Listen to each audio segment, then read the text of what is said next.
ಧರ್ಮಸ್ಥಳದ ಮೇಲಿನ ಷಡ್ಯಂತ್ರದ ಆರೋಪಕ್ಕೆ ಸಂಬಂಧಪಟ್ಟಂತೆ ಮಾತನಾಡೋದಕ್ಕೆ ಚಕ್ರವರ್ತಿ ಸುಲಿಬೆಲೆ ಅವರಿದ್ದಾರೆ. ಅವ್ರನ್ನ ಮಾತನಾಡಿಸ್ತಾ ಹೋಗ್ತೀನಿ. ಸರ್, ಚಿನ್ನಯ್ಯ ಯಾವಾಗ ರಿಟರ್ಜಿಯನ್ನು ಸಲ್ಲಿಕೆ ಮಾಡಿದ್ರು, ಅದಾದ ಬಳಿಕ ಹಲವು ಪ್ರಶ್ನೆಗಳು ಉದ್ಭವ ಆಗ್ತದೆ. ಹಲವು ಅಂಶಗಳನ್ನು ಅವರು ಆ ರಿಟರ್ಜಿಯಲ್ಲಿ ಉಲ್ಲೇಖವನ್ನು ಕೂಡ ಮಾಡಿದ್ದಾರೆ. ಇದಕ್ಕೆ ಸಂಬಂಧಪಟ್ಟಂತೆ ಸರ್ಕಾರಕ್ಕೆ ತಾವು ಏನು ಆಗ್ರಹ ಮಾಡ್ತೀರಿ? ನಾನು ಸರ್ಕಾರವನ್ನು ಇಷ್ಟೇ ಕೇಳ್ಕೊಳ್ಳೋದು, ಚಿನ್ನಯ್ಯನ ಪ್ರಕರಣದ ಮೇಲೆ ಅಥವಾ ಚಿನ್ನಯ್ಯನ ಹೇಳಿಕೆಯ ಆಧಾರದ ಮೇಲೆ SIT ರಚನೆ ಮಾಡಿದಿರಿ. ನೀವು ಭೂಮಿಯನ್ನು ಅಗದು ಹೇಳಿದ ಜಾಗದಲ್ಲಿ ಭೂಮಿಯನ್ನು ಅಗದು ಧರ್ಮಸ್ಥಳಕ್ಕೆ ಬುಲ್ಡೋಸರ್ ತೆಗೆದುಕೊಂಡು ಹೋಗ್ಬಿಡ್ತೀರೋ ಅನ್ನುವಷ್ಟರ ಮಟ್ಟಿಗೆ ಭೂಮಿಯನ್ನು ಅಗದಿದ್ದೀರಾ. ಈಗ ಅದೇ ಚಿನ್ನಯ್ಯ ಇನ್ನೊಂದು ಹೇಳಿಕೆ ಕೊಟ್ಟಿದ್ದಾನೆ. ಇದರ ಆಧಾರದ ಮೇಲೆ ಒಂದು ವಿಚಾರಣೆ ನಡೆಸಿ ಇದರ ಹಿಂದೆ ಇನ್ನೆಷ್ಟು ಪ್ರಕಾಶ್ ರಾಜರುಗಳಿದ್ದಾರೆ ಅನ್ನೋದನ್ನು ನೀವು ದಯಮಾಡಿ ಹೊರಗೆ ತೆಗೆದುಕೊಂಡು ಬನ್ನಿ ಅನ್ನೋದು ಮೇಜರ್. ಇನ್ನು ಎರಡನೇದು, ಮಧ್ಯಂತರ ವರದಿ ಯಾಕೆ ಇನ್ನೂ ನೀವು ಟೇಬಲ್ ಮಾಡಲಿಲ್ಲ, ಯಾಕೆ ಅದನ್ನು ಸದನದ ಮುಂದೆ ಇಡಲಿಲ್ಲ, ಅದು ಒಂದು ಬಂದುಬಿಡಲಿ. ಏನು ಹೇಳಿದ್ದಾರೆ ನೋಡೋಣ. ಪ್ರಕಾಶ್ ರಾಜು ಮೊಹಂತಿಯವರಿಗೆ ಕಾಲ್ ಮಾಡಿದ್ದು ನಿಜಾನಾ, ಈ ಥರದ್ದೆಲ್ಲ ಆಗಿತ್ತ, ಕಾಲ್ ಮಾಡಿದರೆ ಯಾಕೆ ಮಾಡಿದ್ದ, ಇವೆಲ್ಲವೂ ಕೂಡ ಸಮಾಜ ಚರ್ಚೆ ಮಾಡಲಿ ಅನ್ನೋದು ನಮ್ಮ ಆಗ್ರಹ. ಮಾನ್ಯ ಮುಖ್ಯಮಂತ್ರಿಗಳ ಮೇಲೆ ನನಗೆ ವಿಶ್ವಾಸ ಇದೆ. ಇದನ್ನು ಷಡ್ಯಂತ್ರ ಅಂತ ಮೊದಲನೇ ಬಾರಿಗೆ ಸದನದಲ್ಲಿ ಕರೆದಂಥವ್ರು ಅವರು. ಹೀಗಾಗಿ ಅವರನ್ನು ಕಳಕಳಿಯಿಂದ ವಿನಂತಿಸ್ಕೊಳ್ತೀವಿ ನಾವೆಲ್ಲರೂ, ನಮ್ಮ ಧಾರ್ಮಿಕ ಶ್ರದ್ಧೆಯನ್ನು ಉಳಿಸಿಕೊಡಿ ಅಂತ. ಎಡಪಂಥೀಯರ ಆಗ್ರಹದ ಮೇಲೆ ನಾವು SIT ರಚನೆ ಮಾಡಿದ್ದೇವೆ ಅನ್ನುವಂಥ ಮಾತನ್ನು ಅವತ್ತಿನ ಉಸ್ತುವಾರಿ ಸಚಿವ ದಿನೇಶ್ ಗುಂಡೂರಾವ್ ಪ್ರಸ್ತಾಪ ಮಾಡಿದರು. ಆದರೆ ಅವ್ರು ಯಾರು ಅನ್ನುವಂಥ ಪ್ರಶ್ನೆ ಇದುವರೆಗೂ ಉತ್ತರ ಬಂದಿಲ್ಲ. SIT ಯಾರ್ಯಾರನ್ನು ತನಿಖೆ ಮಾಡಿದೆ, ಇದುವರೆಗೂ ಅದರ ಬಗ್ಗೆಯೂ ಕೂಡ ಮಾಹಿತಿ ಇಲ್ಲ. ಅಂದರೆ ಇದರ ಒಂದು ವರದಿ ಅಂದರೆ ಬಹಿರಂಗಪಡಿಸಬೇಕು, ಜನರ ಮುಂದಿಡಬೇಕು ಅನ್ನುವಂಥ ಆಗ್ರಹ ಅಲ್ಲ. ಒಂದೇನಂತಂದರೆ SIT ಎಡಪಂಥೀಯರ ಅವರ ಆಗ್ರಹದ ಮೇಲೆ ಆಗಿದೆ ಅನ್ನೋದನ್ನು ದಿನೇಶ್ ಗುಂಡೂರಾವ್ ಹೇಳಿದ್ರಲ್ಲ. ಈಗ ಒಬ್ಬ ಎಡಪಂಥೀಯ ಹೊರಗೆ ಬಂತಲ್ಲ, ಒಂದು ಬಿಲದಿಂದ ಹೊರಗೆ ಬಂದಂತಾಯಿತು. ಅವರಾಗೆ ಹೊರಗೆ ಬಂದಿಲ್ಲ, ಅದನ್ನು ಚಿನ್ನಯ್ಯ ಹೊರಗೆ ಹಾಕಿದ್ದಾನೆ. ನನಗನ್ಸುತ್ತೆ ಪ್ರಕಾಶ್ ರಾಜರನ್ನ ಕರ್ಕೊಂಡೋಗಿ ಸರಿಯಾಗಿ ವಿಚಾರಣೆ ಮಾಡಿದರೆ ತನ್ನ ಜೊತೆಯಲ್ಲಿ ಮತ್ತೆ ಯಾರ್ಯಾರಿದ್ದಾರೆ ಅನ್ನೋದನ್ನು ಅವ್ರು ಬಾಯಿ ಬಿಡಬಲ್ಲರು ಅಂತ. ಇದು ಬರೀ ಯಾವುದೋ ಒಂದು ಎಡಪಂಥೀಯರು ಹೇಳಿದ್ರು ಮಾತ್ರ ಅಂತಲ್ಲ. ಎಡಪಂಥೀಯರು ಸರ್ಕಾರದ ಮೇಲೆ ಪ್ರಭಾವ ಬೀರೋದಕ್ಕೆ ಎಡಪಂಥೀಯರಿಗೆ ಯಾವ್ಯಾವ NGOಗಳು ಸಪೋರ್ಟ್ ಮಾಡಿವೆ, ಈ NGOಗಳಲ್ಲಿ ಯಾರ್ಯಾರಿದ್ದಾರೆ, ಈ NGOಗಳಿಗೆ ಫಂಡಿಂಗ್ ಎಲ್ಲಿಂದ ಬರುತ್ತೆ, ಅವರು FCRAದಲ್ಲಿ ಅವರು ಕಂಪ್ಲೈಯನ್ಸ್ ಇದೆಯಾ ಅವರದು, ಇವೆಲ್ಲವನ್ನೂ ತನಿಖೆ ಮಾಡ್ತಾ ಹೋದರೆ ಕರ್ನಾಟಕದಲ್ಲಿ ಒಂದು ದೊಡ್ಡ ಷಡ್ಯಂತ್ರದ ಜಾಲ ಹೊರಗೆ ಬರುತ್ತೆ.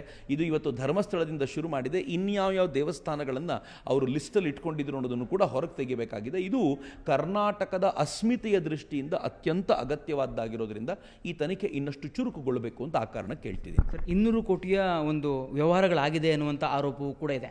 ಜೊತೆಗೆ ಚಿನ್ನಯ್ಯ ಆ ಒಂದು ತಳಮಹಾಜರಾದಂಥ ಸಂದರ್ಭದಲ್ಲಿ ಹೆಡ್ಫೋನ್ ಹಾಕೊಂಡು ಚಿನ್ನಯ್ಯನಿಗೆ ಡೈರೆಕ್ಷನ್ಗಳನ್ನು ಕೊಡ್ತಾ ಇದ್ರು ಅನ್ನೋದು. ಅಂದರೆ ಎಲ್ಲವೂ ಕೂಡ ವ್ಯವಸ್ಥಿತವಾಗಿ ಸಂಚನ ರೂಪಿಸ್ಕೊಂಡು ಮಾಡಿರುವಂಥ ಕೃತ್ಯ ಅಂತ ಅನ್ಸುತ್ತಾ? ಅಲ್ಲ, ನನಗೆ ಭಾಳ ಬೇಸರದ ಸಂಗತಿ ಏನು ಅಂತಂದರೆ ಈ ವಿಚಾರದಲ್ಲಿ ನನಗನ್ಸುತ್ತೆ SITಗಿಂತ ಹೆಚ್ಚು ಆಳಕ್ಕೆ ತನಿಖೆ ಮಾಡಿದ್ದು ಮಾಧ್ಯಮಗಳು.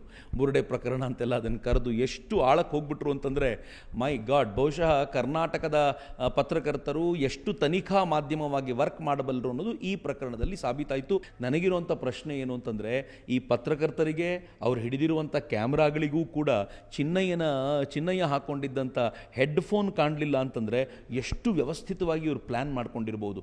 ಯಾರೋ ಒಬ್ಬ ಕೂತ್ಕೊಂಡು ಒಂದು ಕಂಟ್ರೋಲ್ ಸೆಂಟರ್ನಲ್ಲಿ ಅವ್ನಿಗೆ ಏನು ಹೇಳಬೇಕು ಅನ್ನೋದನ್ನು ಹೇಳ್ತಾ ಹೋಗೋದು, ಪಕ್ಕದಲ್ಲಿದ್ದವರು ಅವ್ರಿಗೆ ಗೈಡ್ ಮಾಡೋದು. ಮೈ ಗಾಡ್, ಏನು ವ್ಯವಸ್ಥಿತವಾಗಿ ಮಾಡಿದ್ದಾರೆ. ಇದು ಒಬ್ಬರಿಬ್ಬರು ಒಂದೆರಡು ದಿನದಲ್ಲಿ ಮಾಡುವಂಥದ್ದಲ್ಲ. ಇದು ಒಂದು ಸೀರೀಸ್ ಆಗಿರುವಂಥ ಒಂದು ಪ್ರಯತ್ನ. ಇದು ಈ ಪ್ರಯತ್ನದ ಹಿಂದೆ ತುಂಬ ಜನ ನಿಸ್ಸಂಶಯವಾಗಿದ್ದಾರೆ. ಅನೇಕ ಪ್ರಕಾಶ್ ರಾಜರುಗಳು ಇದರಲ್ಲಿದ್ದಾರೆ. ಅವರೆಲ್ಲರನ್ನೂ ಬೀದಿಗೆ ತರಬೇಕಾಗಿರುವಂಥ ಅಗತ್ಯ ಇದೆ. ಪ್ರಕಾಶ್ ರಾಜ್ ಅವರ ಹೆಸರನ್ನು ಉಲ್ಲೇಖ ಮಾಡಿ ಚಿನ್ನಯ್ಯ ಆರೋಪವನ್ನು ಮಾಡ್ತಾನೆ. ಅದೇ ಮೋಹಂತಿಯವರು SITಯ ಮುಖ್ಯಸ್ಥರಾಗಿದ್ದಾರೆ. ಈಗ ಅದೇ ಮೋಹಂತಿಯವರ ನೇತೃತ್ವದ SITನಲ್ಲಿ ತನಿಖೆ ಆಗಬೇಕು ಅನ್ನುವಂಥದ್ದ, ಅಥವಾ ಬೇರೆ ಯಾವುದಾದ್ರೂ ತನಿಖಾ ಸಂಸ್ಥೆಯ ಮೂಲಕವಾಗಿ ಚಿನ್ನಯ್ಯನ ರಿಟರ್ಜಿಯ ವಿಚಾರ ತನಿಖೆ ಆಗಬೇಕು ಅನ್ನೋಂಥ ತಮ್ಮ ಆಗ್ರಹ? ಇಲ್ಲಪ್ಪ, ಮೊಹಂತಿಯವರ ಬಗ್ಗೆ ನನಗೆ ಅನುಮಾನ ಯಾವುದೂ ಇಲ್ಲ. ಆದರೆ ಮೊಹಂತಿಯವರ ಬಗ್ಗೆ ಅನುಮಾನ ಹುಟ್ಟುವಂತೆ ಮಾಡಿರೋದು ಪ್ರಕಾಶ್ ರಾಜು. ಮೊಹಂತಿಯವರಿಗೆ SIT ರಚನೆ ಆಗೋಕ್ಕಿಂತ ಮುಂಚೆ ನಾನು ಮಾತನಾಡಿದ್ದೆ ಈ ವಿಚಾರವನ್ನು ಅಂತ ಹೇಳಿದ್ದು ಪ್ರಕಾಶ್ ರಾಜ್. ಇದು ಮೊದಲನೇ ಪಾಯಿಂಟ್. ಎರಡನೇದು, ಪ್ರಕಾಶ್ ರಾಜೇ ಹೇಳ್ತಾರೆ, ನಾನು ಎಲ್ಲ ಮುಗಿದ ನಂತರ ಮೊಹಂತಿಯವರು ನನಗೆ ಹೇಳಿದರು, ಇನ್ನು ಮುಂದೆ ಚಿನ್ನಯ್ಯನ ಜೊತೆ ಫೋನಲ್ಲಿ ಸಂಪರ್ಕದಲ್ಲಿ ಇರಬೇಡಿ, ಅವನು ಹೋಸ್ಟೈಲ್ ಆಗಿದ್ದಾನೆ ಅಂತ. ಯಾಕೆ ಮೊಹಂತಿಯವರು ರಿಪೋರ್ಟ್ ಮಾಡಬೇಕು? SITಯ ಮುಖ್ಯಸ್ಥರೊಬ್ಬರು ಇವರು ಪ್ರಕಾಶ್ ರಾಜ್ಗೆ ರಿಪೋರ್ಟ್ ಮಾಡ್ತಾರೆ ಅಂತಂದರೆ ನೀವು ರಿಪೋರ್ಟ್ ಮಾಡಬೇಕಾಗಿರೋದು ಅವ್ರಿಗೆ ಯಾಕೆ? ಸೆಲೆಬ್ರಿಟಿ ಅನ್ನೋ ಕಾರಣಕ್ಕೋಸ್ಕರ ಹೀಗೆ ಮಾಡ್ತೀರಾ ಅಂತಂದರೆ ನೀವು ನಿಮ್ಮ ಕಾರ್ಯವ್ಯಾಪ್ತಿಯನ್ನು ದಾಟಿ ಹೋದಂತಾಗಲಿಲ್ವಾ? ಹೋಗಲಿ, ಅದನ್ನು ದಾಖಲು ಮಾಡಿದ್ದೀರಾ ನೀವು SITಯ ರಿಪೋರ್ಟ್ನಲ್ಲಿ? ಇವೆಲ್ಲವೂ ಪ್ರಶ್ನೆ. ಇದು ನಾನು ಮಾಡಿರೋದಲ್ಲ. ಈ ಗೊಂದಲವನ್ನು ಹುಟ್ಟುಹಾಕಿರುವಂಥದ್ದು ಪ್ರಕಾಶ್ ರಾಜೇ ಆಗಿರೋದ್ರಿಂದ ಇವತ್ತು SIT ಸೀರಿಯಸ್ ಆಗಿ ಅವರನ್ನು ಪ್ರಶ್ನೆ ಮಾಡಬೇಕಾದ ಅಗತ್ಯ ಇದೆ. ನನಗೇನು ಡೌಟ್ ಇಲ್ಲಪ್ಪ. ಅವರು ಒಂದ್ಸಲ ಪ್ರೆಸೆಂಟ್ ಮಾಡಿದ ನಂತರ ಅದರಲ್ಲಿ ಇರ್ಬೋದಾಗಿರುವಂಥ ಲೂಪ್ ಹೋಲುಗಳನ್ನು ಹೆಕ್ಕಿ ತೆಗಿತೀವಿ. ಯಾಕೆ ಅಂತಂದರೆ ಮೀಡಿಯಾಗಳು ಎಷ್ಟು ಕೆಲಸ ಮಾಡಿವೆ ಈ ಕೇಸಿನ ಹಿನ್ನೆಲೆಯಲ್ಲಿ, ಅವರಿಗೆ ಯಾವುದೇ ಈ ಥರದ ಲೂಪ್ ಹೋಲುಗಳನ್ನು ಇಡ್ಲಿಕ್ಕೆ ಸಾಧ್ಯ ಇಲ್ಲ ಅಂತ ನನಗನ್ಸುತ್ತೆ. ಕಾನೂನು ಹೋರಾಟದ ಜೊತೆಗೆ ಜನಾಗ್ರಹ ಸಭೆಗಳನ್ನೇನಾದ್ರು ಮಾಡ್ತೀರಾ? ಹೇಗೆ, ಯಾವ ರೀತಿಯಾಗಿ ಇರುತ್ತೆ ನಿಮ್ಮ ಜನಾಗ್ರಹ ಸಭೆ? ಡೆಫಿನೆಟ್ಲಿ ಮಾಡ್ತೀವಿ. ನನಗೆ ವಿಶ್ವಾಸ ಇದೆ ಆದರಣೀಯ ಮುಖ್ಯಮಂತ್ರಿಗಳು ಇದಕ್ಕೊಂದು ಸರಿಯಾದ ದಿಕ್ಕು ತೋರಿಸ್ತಾರೆ ಅಂತ. ಅಕಸ್ಮಾತ್ ಹಂಗೆ ಆಗಲಿಲ್ಲ ಅಂತಂದರೆ ಆಸ್ತಿಕ ಭಕ್ತರು ನಾವು ಇನ್ನೇನು ಮಾಡಬೇಕು? ಸಮಾಜವನ್ನು ಸೇರಿಸ್ತೀವಿ, ಸಮಾಜಕ್ಕೆ ಈ ವಿಚಾರವನ್ನು ತೆಗೆದುಕೊಂಡು ಹೋಗ್ತೀವಿ.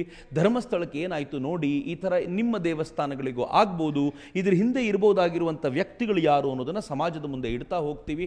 ಸಮಾಜದ ಒಟ್ಟಾರೆ ಆಕ್ರೋಶವನ್ನು ತೆಗೆದುಕೊಂಡು ಕೇಂದ್ರ ಸರ್ಕಾರಕ್ಕೆ ಇದನ್ನು ಮುಟ್ಟಿಸಿ ಇದು ಪರಿಸ್ಥಿತಿ ಅಂತ ಅವ್ರಿಗೆ ತಿಳಿಸುವಂಥ ಪ್ರಯತ್ನ ಮಾಡ್ತೀವಿ. ಐ ಥಿಂಕ್ ಹಂಗಾದರೆ ಕೇಂದ್ರ ಸರ್ಕಾರ ಇಂಟರ್ವ್ಯೂನ್ ಮಾಡ್ಬೋದು ಆಗ ಅಂತ. ಅಲ್ಲಿವರೆಗೂ ಹೋಗ್ತೀವಿ. ಆದರೆ ನನಗೆ ವಿಶ್ವಾಸ ಇದೆ ಅಲ್ಲಿವರೆಗೂ ಹೋಗಬೇಕಾದ ಅಗತ್ಯ ಬರಲ್ಲ. ರಾಜ್ಯದ ಮುಖ್ಯಮಂತ್ರಿಗಳು ಇದಕ್ಕೆ ಸರಿಯಾದ ದಾರಿ ತೋರಿಸ್ತಾರೆ ಅಂತ ನಂಬ್ತೀನಿ. Thank you. ಇದಿಷ್ಟು ಚಕ್ರವರ್ತಿ ಸೂಲಿಬೆಲೆ ಅವರು ಹೇಳ್ತಿರುವಂಥ ಮಾತು.